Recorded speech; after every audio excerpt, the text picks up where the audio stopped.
અંજની જેવી માં જનેતા હોય અને એના જે દીકરા હોય, એક બાળપણમાં માં અંજની હનુમાનજી મહારાજને પૈપાન કરાવે અને એ વખતે માં ભગવતી અંજની રોવે છે.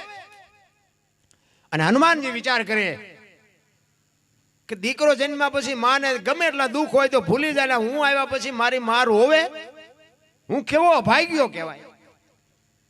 અંજની માં કહે છે, બેટા તું અભાગ્યો નથી પણ અભાગણી હું છું. મને એવા ઋષિના હરાપ છે કે તને દીકરો થશે નહીં, અને થશે ને તો હવા પોર દી ચડશે ને તારો દીકરો ગુજરી જાય. એ હવા પોર દી ચડશે અને તારો દીકરો ગુજરી જાય એમ કીધું ને તેથી હુંકાર કરી અને બાપુ હુરજ નારાયણને પકડી લીધા. હુરજ નારાયણને ઉગવા ન દીધા. સમય વ્યો ગયો, દેવો ને દાનવો બધે હાહાકાર થઈ ગયો. અને વાતે હાજી ને એક દી નો ઉગે હવે ડબલા જડે.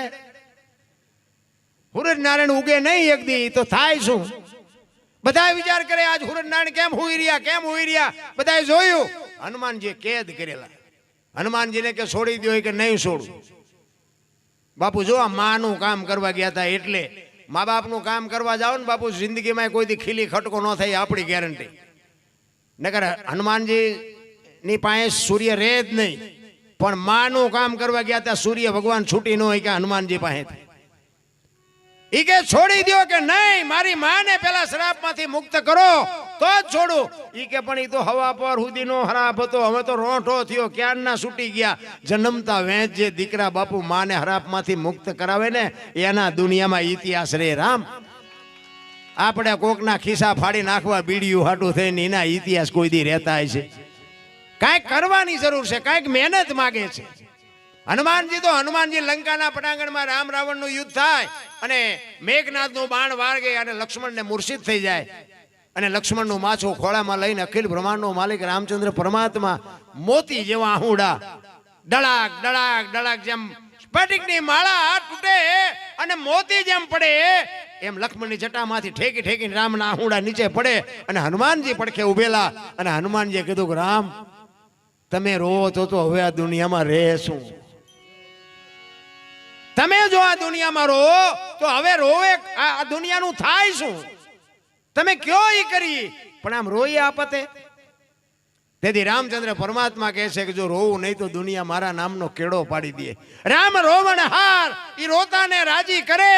આ તો વાલપનો વ્યવહાર રોઈ બતાવે. રામજી કાલ હવારે કોક એમ કે ભાઈ જેવો ભાઈ પડ્યો તો ભાઈની આંખમાં આહુડા નહોતા આવ્યા, એટલા માટે આ જગતને હું બતાવવા માટે થઈને રોવું છું.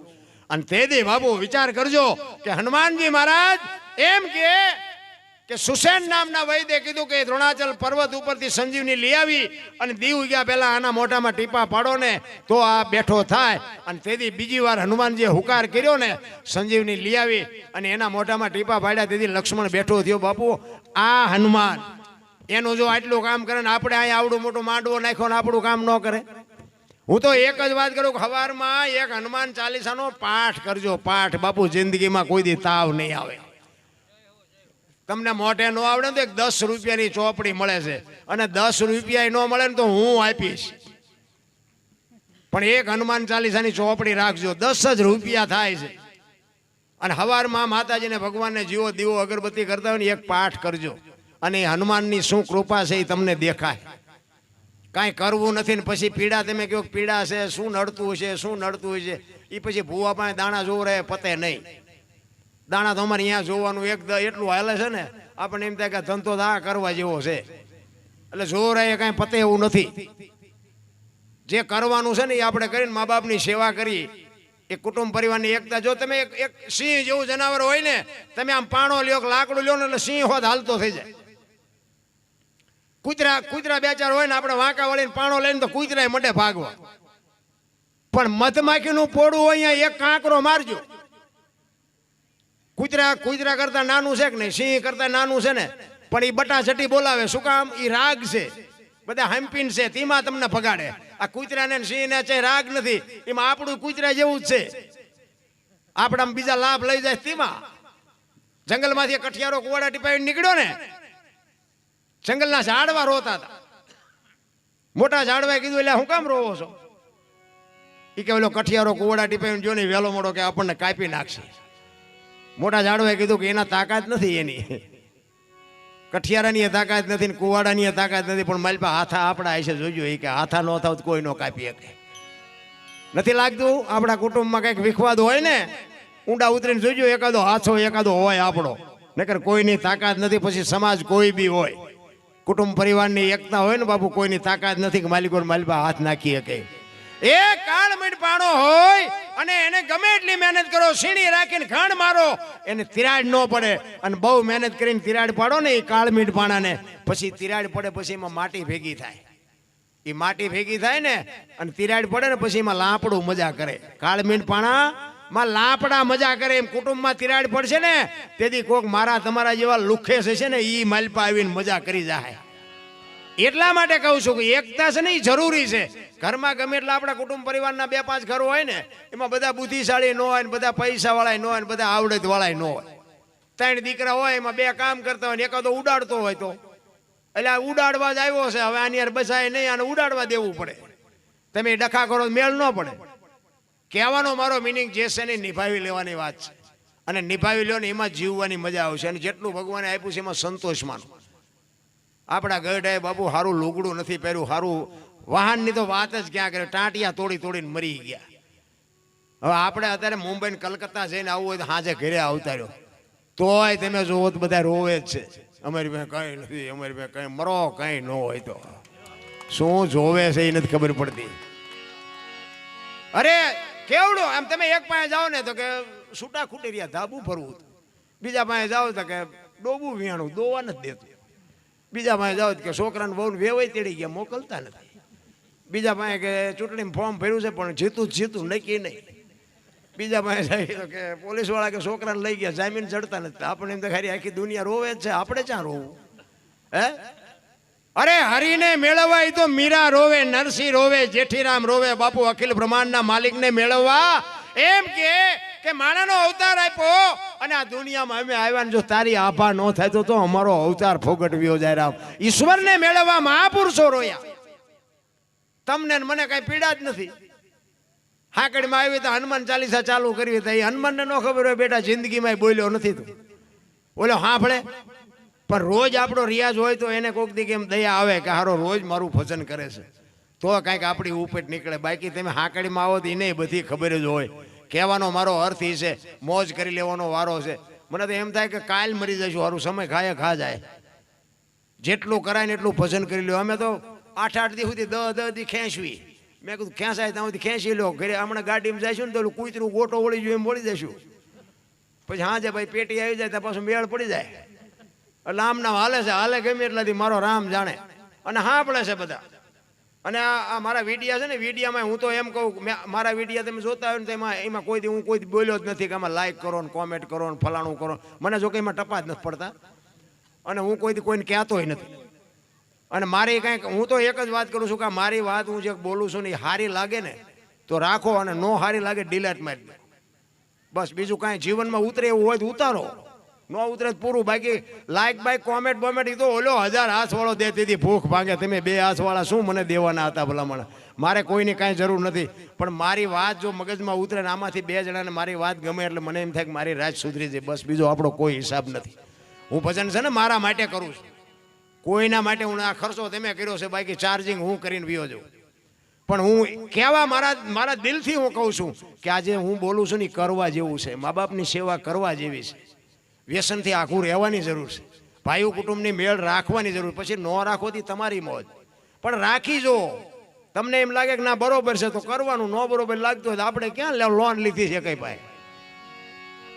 કહેવાનો મારો અર્થ એ છે કે ભજન તમને મને કંઈક સંકેત કરે છે પણ આપણને મગજમાં બેહે નહીં એની બીમારી છે. એટલા માટે એક વાણી સવારામ બાપાની સદગુરુની વાણી એક આપણે લઈ અને પછી આપણે નિલેશભાઈને અને બાપુને બધાને સાંભળવા છે. પણ સવારામ બાપા એના ગુરુ મહારાજની વાત કરે છે કે મારા ગુરુ મહારાજ ન હોય. અને બાપુ જેટલા છે ને બાપુ સદગુરુ ચરણે જ બોલ્યા છે.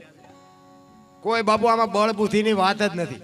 પણ અંદરથી જ્યારે વેદના થાય ને, ચિત્તની શાંતિ, મનની પ્રશંસા, દિલની દાતારી, ગુમડાની રોજને ટાઢિયા તાવની ટાઢ, એટલું માલિકોરથી આવવું જોઈએ. અંદરથી નક્કી થવું જોઈએ કે હું કાંઈક છું મારે કાંઈક કરવું છે. મીરાબાઈ કીધું આત્માને ઓળખ્યા વિના લક્ષોરાશી નહીં મટે, તમારી ભ્રમણા ભાંગ્યા વિના ભવના ફેરા નહીં મટે. એટલા માટે સદગુરુની જો કૃપા થઈ જાય તો જ આ બધી મેળ પડે એવું છે. હવે સદગુરુ ગોતવા ક્યાં? આ કઈ દુકાન છે આની? કાંઈ મોંઘા મળે છે સારા છે? આખે આખા કપાળ રંગ્યા હોય ને ટીશન સુધી ડેરખા હોય ને આપણે હાલે જતા હોય ને હાથ કરે, એ ભગત ખડા રે તેરા બેડા પાર. હવે તમે રોટલા આટું વંડિયું ઠેકો શું અમારા બેડા પાર કરો? કાંઈ છે નહીં. ગુરુ બાપુ ગોતવા ગયા ક્યાંય મેળ નહીં પડે. પણ ભજનના ભરોસે હાલતા થઈ જાવ બાપુ. વહેલો મોડો ભજન પાક છે ને, અખિલ બ્રહ્માંડનો માલિક ગમે ત્યાંથી આંગળી પકડનારો મળી જાય, મળી જાય ને મળી જાય. ગોત આ જેસલ જાડેજાના ગુરુ સતી તોરલ છે. સતી તોરલનો જેસલનો ભેટો ક્યાં થયો તો બધાને ખબર છે. એટલે ઘોડીએ ખીલો કઢાવ્યો, ચોરી કરવા ગયો હતો અને ખીલો કઢાવ્યો ને પછી ઓલા કીધું ખીલો મારી દો, આમ હાથ રહી ગયો ને હથેળે ખીલો ઠપકારી દીધો ને ત્યાંથી ગુરુ મળી ગયા. લ્યો એ ગુરુ ગોતવા ગયો તો. સમય આવશે ને ત્યાં ગુરુ તમને મળી જાય, પણ ભજનના ભરોસે હાલતા થઈ જાવ બસ. એક ઘડી હાથી મેં પુનિયા 24 કલાકમાં કાંઈક કરી લેજો. ગંગા સતીની વાણી કહે છે કે 21,600 શ્વાસા બોલે બીજો નહીં, પરમેશ્વર છે પોતે. અકલ મઠા અવળા મથે બહાર જઈને ગોત્યા બોલે છે ને. આ હું બોલું છું, તમારા કાન સુધી અવાજ આવે છે, દેખાય છે? આ દેખાતો નથી, એ જ ઈશ્વર છે. ઈશ્વર બાકી ક્યાંય છે નહીં અને ક્યાંય ગોતતા ને. વિશ્વ વ્યાપક નિરંજન નિરાકાર આખી દુનિયામાં તલ મૂકે એટલી જગ્યા નથી. આપણે ગોત્યું છે આપણા જેવો કાન નાક માથું મોટું એવો ભગવાન છે જ નહીં. આખું વિશ્વ વ્યાપક છે, નિરંજન નિરાકાર છે. તમે જ્યાં જાઓ ત્યાં છે, પણ તમને અનુભૂતિ નથી થતી. હું તમને એક રામાયણનો દાખલો આપું. સબરી ભીલની દીકરી, એના ગુરુ મહારાજ માતંગ ઋષિ, 7-8 વર્ષની દીકરીને ગુરુ મહારાજ એમ કે બેટા અહીં બેહી જા, વેલો મોડો રામ આવશે. અને સબરી બાપુ ગુરુ મહારાજના એક શબ્દ ઉપર બેહી ગઈ. રોજ આંગણું વાળી સાફસૂફ કરી અને રાહ જોવે, હમણાં આવશે હમણાં આવશે. હાંજ પડે કે આજનો આવ્યો તો કંઈ નહીં કાલે આવશે. બીજે દી એનો ઈ પ્રોગ્રામ, હાંજ પડે કે આજનો આવ્યો તો કંઈ નહીં કાલે આવશે. 70 થી 80 વર્ષ સુધી બાપુ બેઠી, ચાંદીના પતરા જેવા વાળ થઈ ગયા. નેજવા કરી કરીને જોવે છે, દીવડું દેહ થઈ ગયો, કાને સંભળાતું નથી, આંખે પૂરું દેખાતું નથી.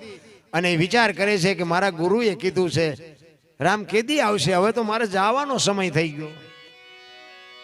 અંદર અંદર વિચાર આવે કે નહીં આવે, અને નહીં આવે એમ કહે તો અંદરથી અવાજ આવે, મારો ગુરુ બોલ્યો એ કોઈ દી ખોટું પડે નહીં રામ. એટલો ગુરુ મહારાજના શબ્દો ઉપર ભરોસો. એક ભીલની દીકરી, કોઈ વેદનું, શાસ્ત્રનું, ભજનનું, માણાનું જ્ઞાન નથી, કોઈ અક્ષર જ્ઞાન નથી, જંગલમાં રહેવા વાળી દીકરી. અને એક ગુરુ મહારાજના શબ્દ પકડી અને બાપુ બેહી જાય. રામ ને લક્ષ્મણ જેથી સીતાજીની શોધ કરવા માટે નીકળ્યા અને સબરીનો મલક આવ્યો ને ત્યારે પ્રકૃતિ બાપુ ભજન કરતી હતી. રામનું ભજન પ્રકૃતિ કરતી હતી. ઝાડવાના પાંદડા રામ રામ રામ બોલતા હતા. અને લક્ષ્મણ રામને પૂછે છે કે મોટા ભાઈ આ કયો મલક આવ્યો? અહીં તો પ્રકૃતિ તમારું ભજન કરે છે. ત્યારે રામ કહે છે કે હામી ઝૂંપડીમાં એક ભીલની બાઈ મારા નામના જાપ કરે છે, જા જોતો શું કરે છે. અને લક્ષ્મણ અહીંયા ગયો ને ભાઈ, શેષ નાગનો અવતાર પણ બાપુ ધ્રુજી ગયો સબરીની ભક્તિ જોઈ. હા હા હા, આને કે મારા ભાઈના નામ ઉપર આખી જિંદગી હોળ ઘોળ કરી નાખી. અને હળવી હળવી ગાતી હતી ભાઈઓ. શું ગાતી હતી? ઠાકર મને તું મેલ માઠેલી અન તું છો એ કાલનો બેલી. અમે તારા યાંગ કહેવાઈ, હવે બીજા કે નાયાસરે જાય. કાલા ખેલાય અમે એ તારા કેવાય જ પીએ તારા જા. એ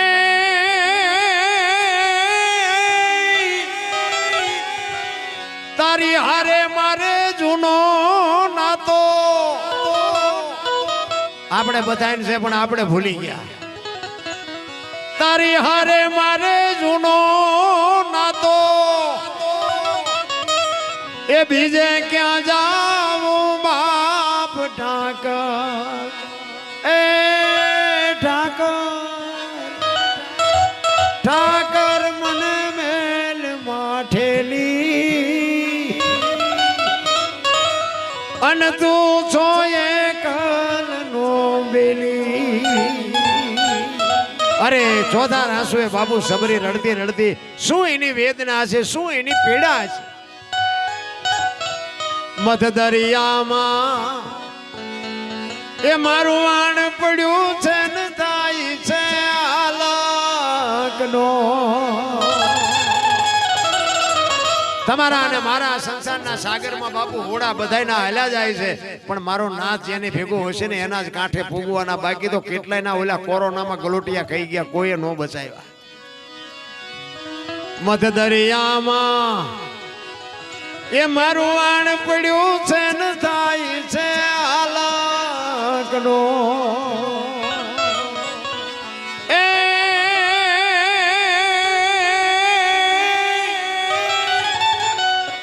અમારા વાણનો ખારવો બની તું